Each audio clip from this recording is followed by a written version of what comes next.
All right, so welcome back to Adam's Dirty Garden. It's been a while since I put together any kind of videos, so with this one, I want to go over my seed starting process, really from start to finish. So what I use for making the soil for the seeds and actually sowing the seeds. I do an intensive seed sowing, so there's upwards of maybe 40 seeds per 4-inch tray. And then I'll also show what it looks like when they germinate, but then also when I pot those up. So really looking forward to just kind of going through my entire process. I get a lot of questions throughout the growing season about how I germinate so many seedlings. I think right now I'm on track to germinate upwards of maybe 12 to 1500 seedlings in very small areas. You can see I've got some shelves behind me. I've got some to my left, so I'll show those later on in the video. With that also, you'll see that it's kind of a clutter. There's a bunch of stuff all over the place. So seed room is kind of under construction, and it's also just a seed room, so it tends to stay pretty dirty, like the dirty garden. So we'll get into it.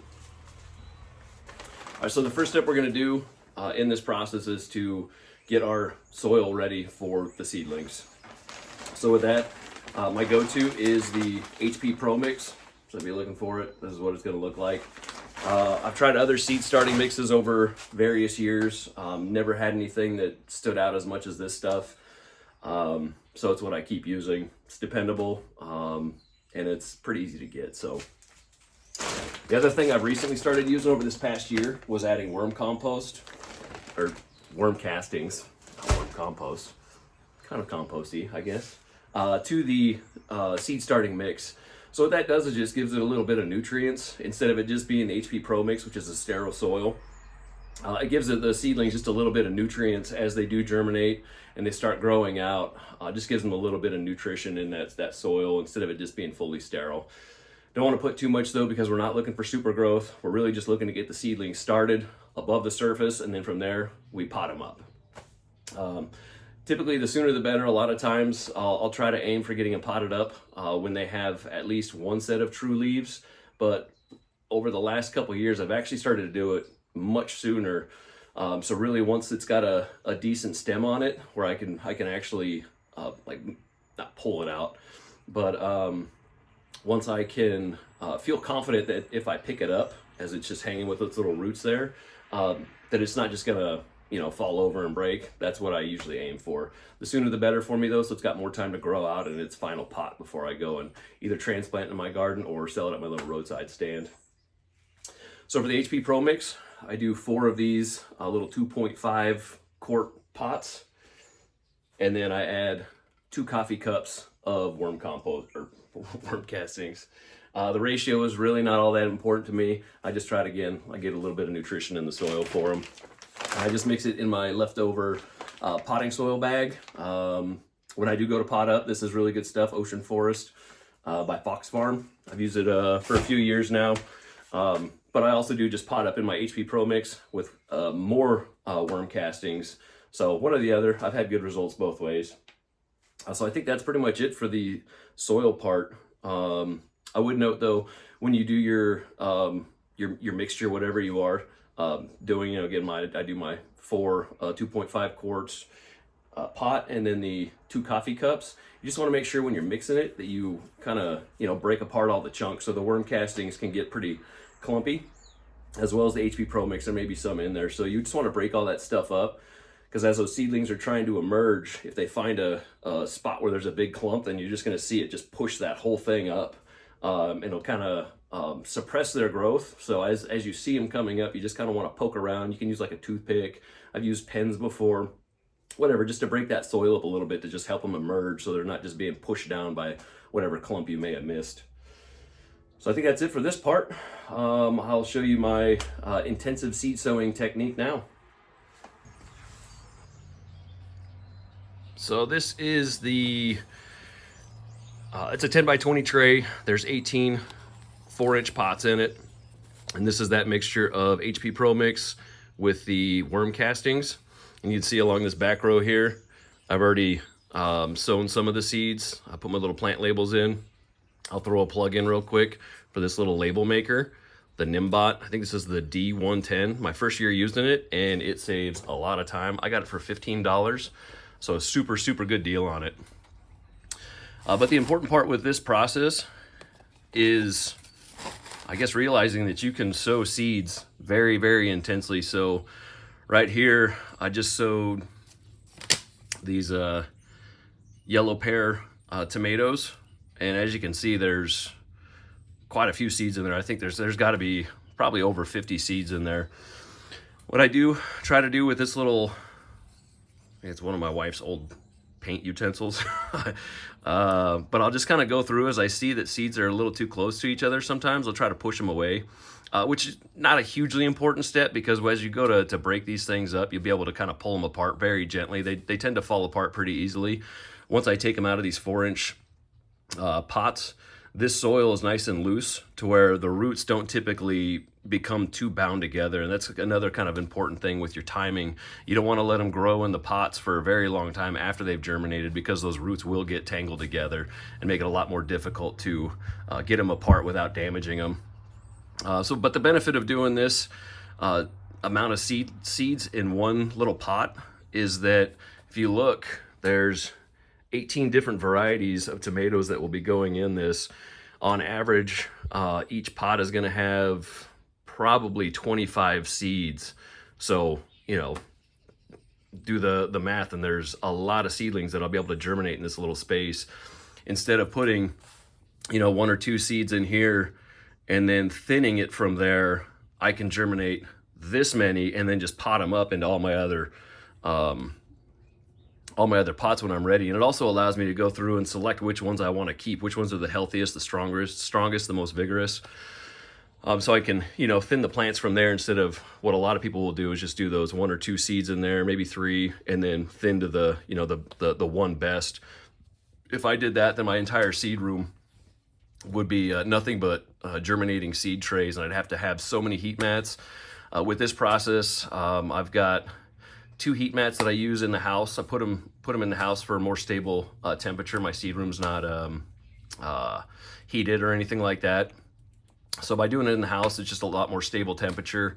But I can germinate 4 of these trays on 2 heat mats.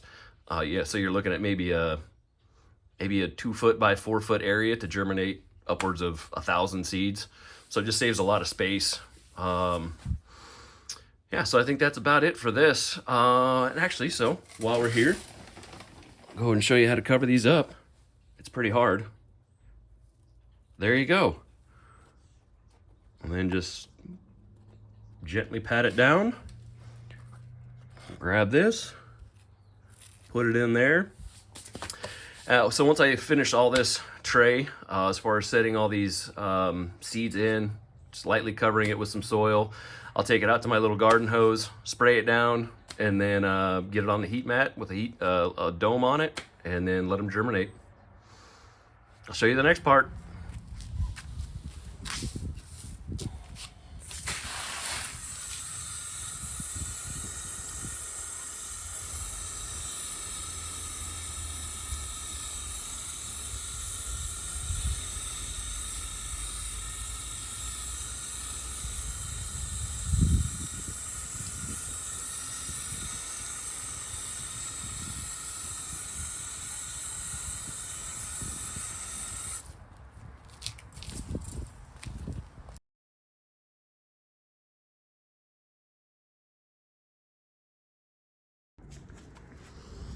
All right, so this is the next part.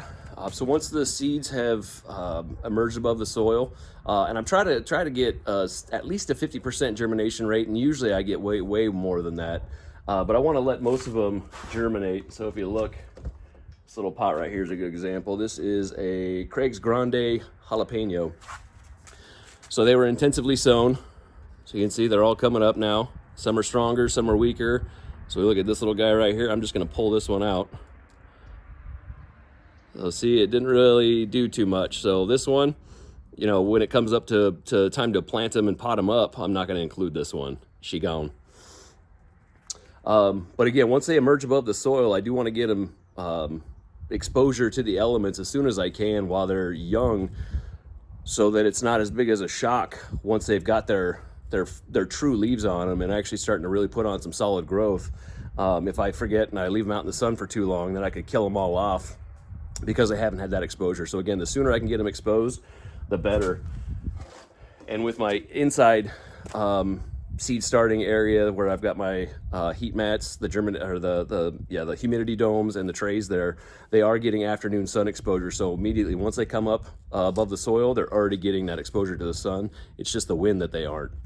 So with the way I've got my seed room set up, I've got these shelves where right now they're getting a little breeze and they're also getting the setting sun.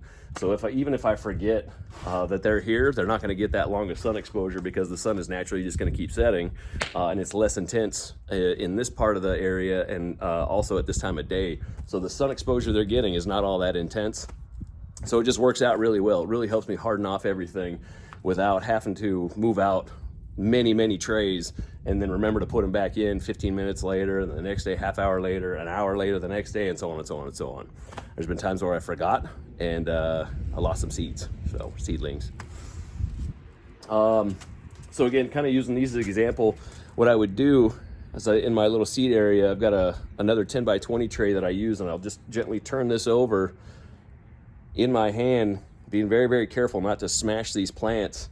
But that exposes the entire root structure in this pot, and then it just break apart really easy, and I can just pull this little pepper to the side and it comes out, roots completely undamaged, and then get it potted up. I'll use this guy as an example. Get it potted up into its semi-permanent home where it can really start to grow out.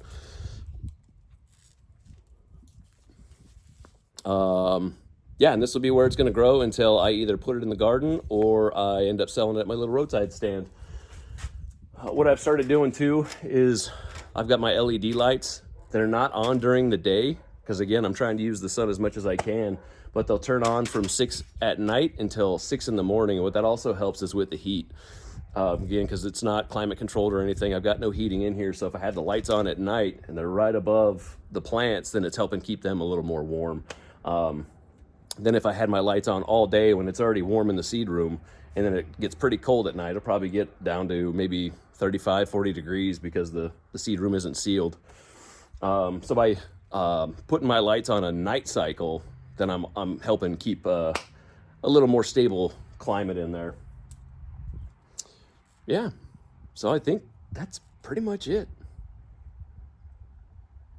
Bye-bye. So as with most of my videos, I always forget to say, if you like it, like and subscribe. I'm not good at promoting. I prefer just to do, informational stuff, but just click the like thing. You know where it is, somewhere in there. I'm not going to do the little banner thing because I don't know how to.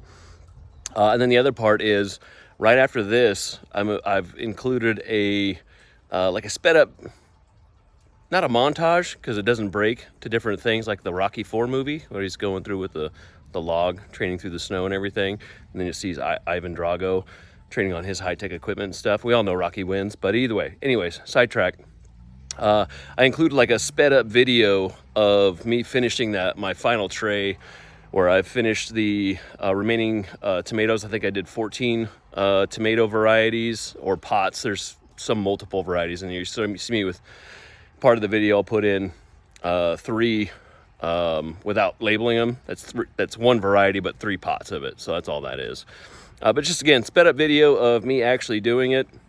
I've got tomato varieties in there, and I've got 3 varieties of eggplants, as well as 3 varieties of tomatillos. So again, right after this, just a quick kind of like how I'm actually doing it. It's me actually doing it. So yeah, thanks for watching. Hope you got something out of it, and hopefully I'll do another one of these. Bye-bye.